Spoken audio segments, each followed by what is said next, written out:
Welcome back to Morning Joe. Joining us now, Democratic Congressman Tim Ryan of Ohio. Welcome back to the show. It's great to have you on. Happy New Year.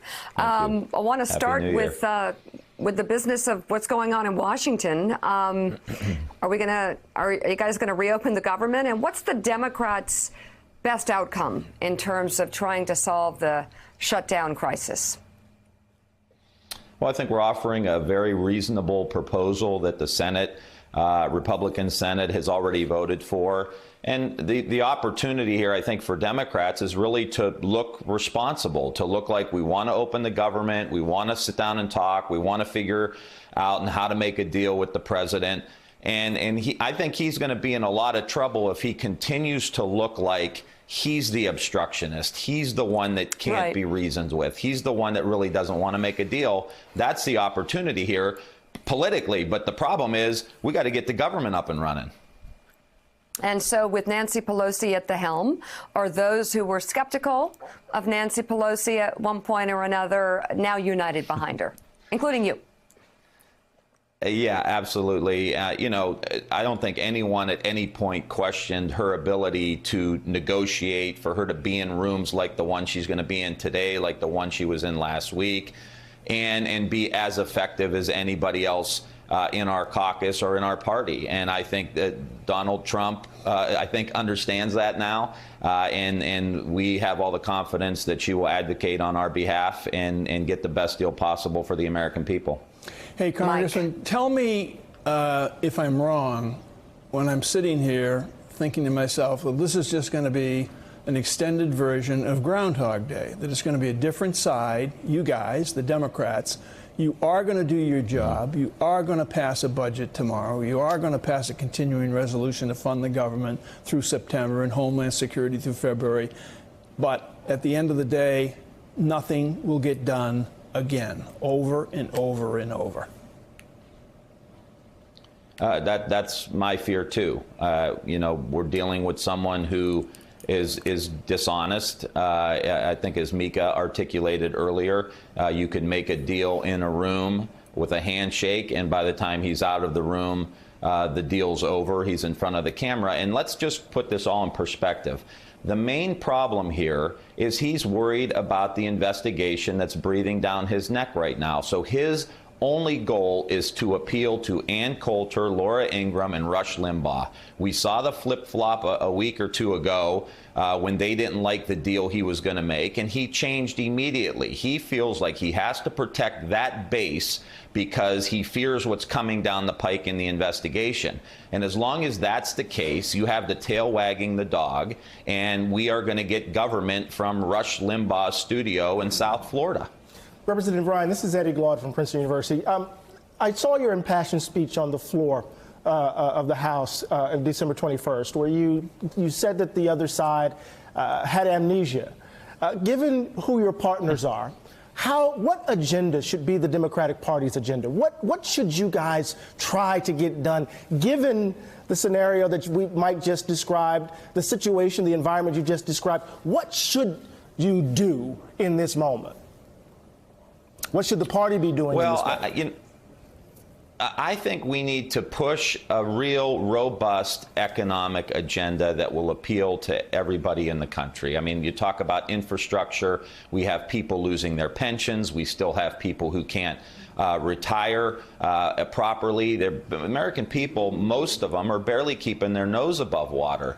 And so even if we can't pass things, Eddie, I think we need to push an agenda that lets these working class people, as I've said a million times, white, black, brown, gay, straight, man, woman, working class people work hard, play by the rules, that the Democratic Party is their party, and that the Trump Party and the Republican Party aren't working for them. And I don't know, I think we are going to be in the business of just trying to keep the government working.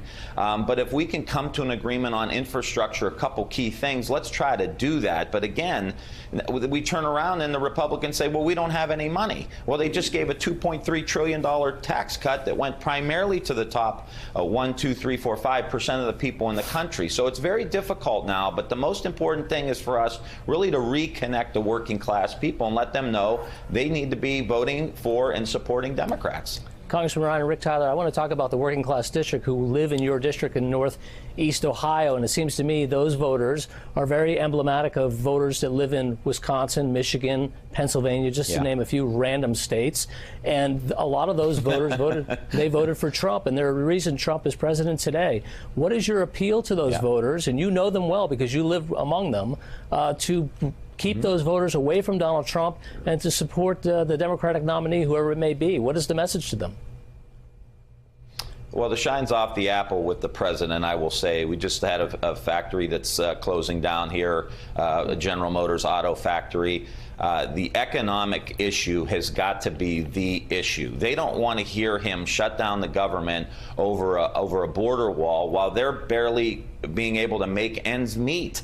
That's what they're seeing in this president. He is chaos, and chaos is bad for the economy. Wages are they're going up, but they're not going up more than inflation is going up. So Democrats got to say, look, all of these communities that have been disconnected from globalization, disconnected because of automation, the Democrats are going to have a full-throated agenda to replug these communities back into the global economy. There is growth. There is wealth being created.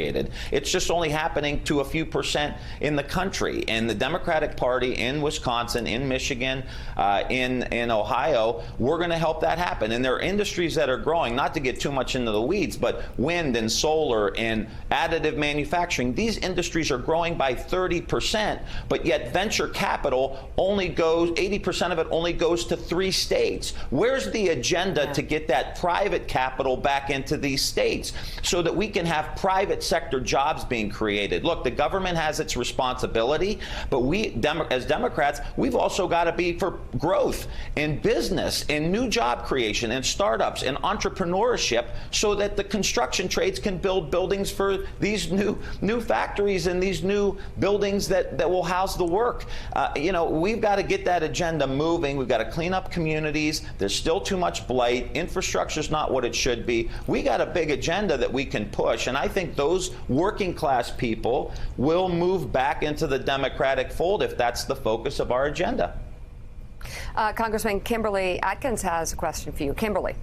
Good morning, Congressman. The issues that you're talking about, the economy and infrastructure, it seems that the issues at the top of the Democratic agenda, as I am hearing it, focuses on things like voting rights, focusing on gun control and climate change. I want to talk a little bit about the unity within your caucus. How confident are you that the issues you just addressed are going to take center stage as opposed to the other things that the more progressive members of your caucus are talking about? Well, we can walk and chew gum at the same time. Those are all really important issues. The immigration, the DACA issues, important. Making sure our schools are safe with regard to making sure that firearms only get into the hands of responsible gun owners. These are all things that we can do, and I will support. I just think that the main thrust, every time people turn on the TV, they need to also hear us talking about jobs and wages and pensions and growing the economy in communities like Youngstown, Ohio, or Flint, Michigan, or Gary, Indiana. And we can do both, and we have to do both. That's the responsibility of a national political party. And I just think those voters that we lost, those voters vote on pocketbook issues. And so we have to as vigorously and forcefully talk about those issues of wages and families not keeping up. Because when they're sitting at the kitchen table, that's what they're thinking about. They're writing out the bills, and they know the squeeze, and they don't have a savings for retirement, and they can't afford to send their kid to college. They got to see us advocating for them. But we can walk and chew gum, and we have a responsibility to do both because they're all very important issues right now in the country. And Congressman, before you go, let's talk about the meeting that might happen today in the Situation Room with top Republican leaders and top Democratic leaders, including Speaker Pelosi, who you challenged a few years ago. I know that I'm trying to think of what deal could they cut, and whatever deal they cut or whatever they come to, I would suggest that Democrats insist he write it down right in front of them and hand it to them so they can hold up in his writing what he agreed to, because he will walk out of there and walk all over them. We know this. We know this will happen. There's got to be some sort of proof that if they've agreed upon something that they can walk out the door with. I really, honestly, don't know any other way to be able to sort of know that what happened in there is going to be translated honestly to the outside world. But what are your hopes as we look ahead to this meeting, especially as we're facing, day 13 of a shutdown? Yeah, I hope we can get things moving, at least get the government back open. I like the deal we're offering. The Senate's already agreed to it. And then maybe if we have until February 8th with regard to Homeland Security, maybe there's room for a bigger deal. Maybe the president's looking too narrowly at this issue. Maybe there's a way to get DACA involved, to get comprehensive immigration reform involved, get these people out of the shadows. We can do border security and be able to do immigration reform, which we know all analysts say that gives us about 1 to 1.5% increase in the GDP. It's good for the economy. And what we should advocate for as Democrats is how do we get these new immigrants into unions so that they can help push wages up and be a part of the economic justice issue, too. I mean, this can all tie together for everybody where we have border security, but we also have immigration reform. So I would encourage everybody that, let's look a little bigger and try to solve a few problems here while we're at it. Can only hope. Congressman Tim Ryan, thank you very much for being on this morning. And coming up, the president has been silent so far on Mitt Romney, but he wasted no time lashing out at a 4-star general who called him dishonest and immoral. We'll talk about that next on Morning Joe. Thanks for checking out MSNBC on YouTube, and make sure you subscribe to stay up to date on the day's biggest stories. And you can click on any of the videos around us to watch more from Morning Joe and MSNBC. Thanks so much for watching.